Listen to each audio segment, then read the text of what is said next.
దాదాపు ఉదయం 7, 8 గంటల మధ్యలో చిలుకూరి బాలాజీ ఆలయం యొక్క అర్చకులైనటువంటి రంగరాజన్ గారు మొన్న జరుగుతున్నటువంటి కుంభమేళాకెళ్ళి వచ్చి పడుకున్న సమయంలో దాదాపు 4 వాహనాల్లో 25, 26 మంది మరి యువకులు, గుర్తు తెలియని యువకులు డైరెక్ట్‌గా ఆయన పడుకున్న రూమ్‌లోకెళ్ళి మరి ఆయనను కూర్చోబెట్టి ఆయనను వివిధ రకాలుగా ప్రశ్నిస్తూ ఇబ్బంది పెడుతున్న సమయంలో వారు ఒకటే మాట చెప్పారు.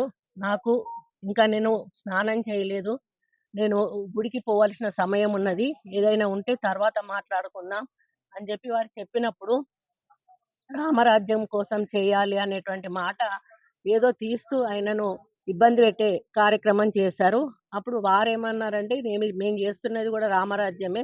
ఇంకా ప్రత్యేకంగా రామరాజ్యం ఏంటి అనే మాట మాట్లాడినప్పుడు, నువ్వు అలా ఎలా మాట్లాడతావు? నువ్వు చేస్తున్నది రామరాజ్యం కాదు. ఎక్కడైనా చట్టాల్లో ఉందా రామరాజ్యం అని చెప్పి? లేదు గదా!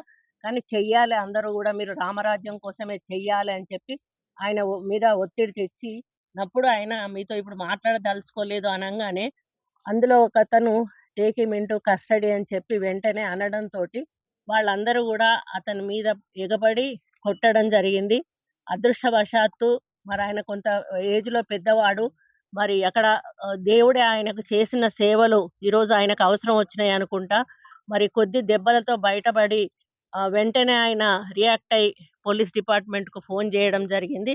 వెంటనే మన డిపార్ట్‌మెంట్ వాళ్ళు గూడా స్పందించి వచ్చి మరి ఆ సీసీ ఫుటేజ్‌లు గాని వాళ్ళనందరిని గూడా గుర్తుపట్టి ముందు అందులో లీడింగ్ ఎవరైతే ఉన్నారో లీడర్‌షిప్‌లో వచ్చిన అతన్ని అరెస్ట్ చేయడం జరిగింది. ఆ తర్వాత ఇంకొక 5గురిని గూడా అరెస్ట్ చేశారు. ఆ మొదట అతన్ని రిమాండ్‌కి పంపించారు. 5గురిని గూడా ఈరోజు రిమాండ్‌కి పంపించారు. ఇంకా మిగతా వాళ్ళందరూ గూడా వివిధ జిల్లాల నుంచి వచ్చిన వాళ్ళున్నారు. ఆంధ్రప్రదేశ్ నుంచి గూడా వచ్చిన వాళ్ళున్నారు. అందరి అడ్రస్‌లు గూడా తెలిసినాయి. అందరూ గూడా ఐడెంటిఫై అయినారు. మేము ఖచ్చితంగా ముఖ్యమంత్రి గారి ఆదేశం ఏంటంటే, ఇది చాలా చిన్న విషయంగా తీసుకోకూడదు. ఇటువంటివి గుళ్ళల్లో జరిగితే చాలా ప్రమాదము.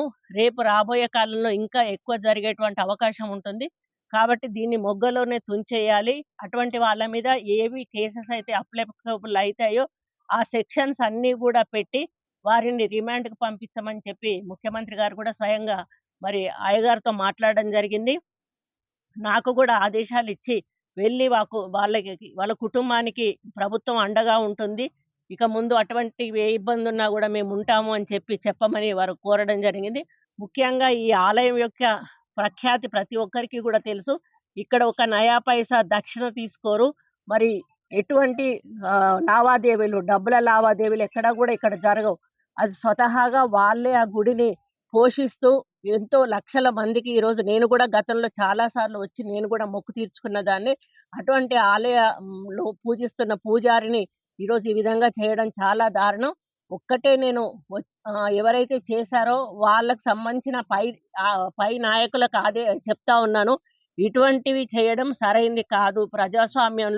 ప్రజాస్వామ్యబద్ధంగా పరిపాలన కొనసాగుతా ఉన్నప్పుడు ఎవరు చేసుకునే కార్యక్రమాలు వాళ్ళు చేసుకునేటప్పుడు, ఒకరి కార్యక్రమాల్లో ఇంకొకరొచ్చి వాళ్ళను బలవంత పెట్టడమో, బెదిరించడమో, మేము చెప్పినట్టే మీరు చెయ్యాలి అని చెప్పి వాళ్ళ మీద ఒత్తిడి తీసుకురావడమో, ఇటువంటివి చేస్తే ఈ ప్రభుత్వం ఊరుకోదు. ఖచ్చితంగా దాని మీద చర్య అనేది ఉంటుంది.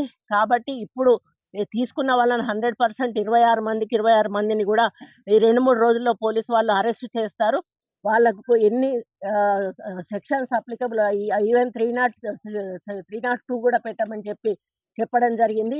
వాళ్ళ మీద రౌడీ షీట్ గూడా ఓపెన్ చేసి అన్ని పోలీస్ స్టేషన్‌లకు గూడా పంపించమని చెప్పడం జరిగింది. కాబట్టి ఇక ముందు ఎవరైనా ఇటువంటివి చేస్తే చాలా సీరియస్‌గా ఉంటుంది. కాబట్టి ఇటువంటివి తెలంగాణలోనే కాదు ఎక్కడ చేసినా గూడా ఇది పద్ధతి కాదు. కావాలంటే మీ రాష్ట్రాలు అధికారంలో ఉన్న చోట మీరేమైనా చేసుకోండి. కానీ ఇతర ప్రభుత్వాలు ఉన్న చోట మీరు ఇటువంటివి చేస్తే మాత్రం ఆ ప్రభుత్వాలు ముఖ్యంగా తెలంగాణ రాష్ట్ర ప్రభుత్వం అసలే ఊరుకోదు. ముఖ్యమంత్రి గారు అసలే ఊరుకోరు. ఒక ఎండోమెంట్ మినిస్టర్‌గా నేను గూడా దీన్ని తీవ్రంగా ఖండిస్తా ఉన్నాను, గర్హిస్తా ఉన్నాను. వారికి కుటుంబానికి మేము అండగా ఉంటామని సపోర్ట్ మా గవర్నమెంట్ తరఫు నుండి ఉంటుందని తెలియజేసుకుంటూ సెలవు తీసుకుంటాం.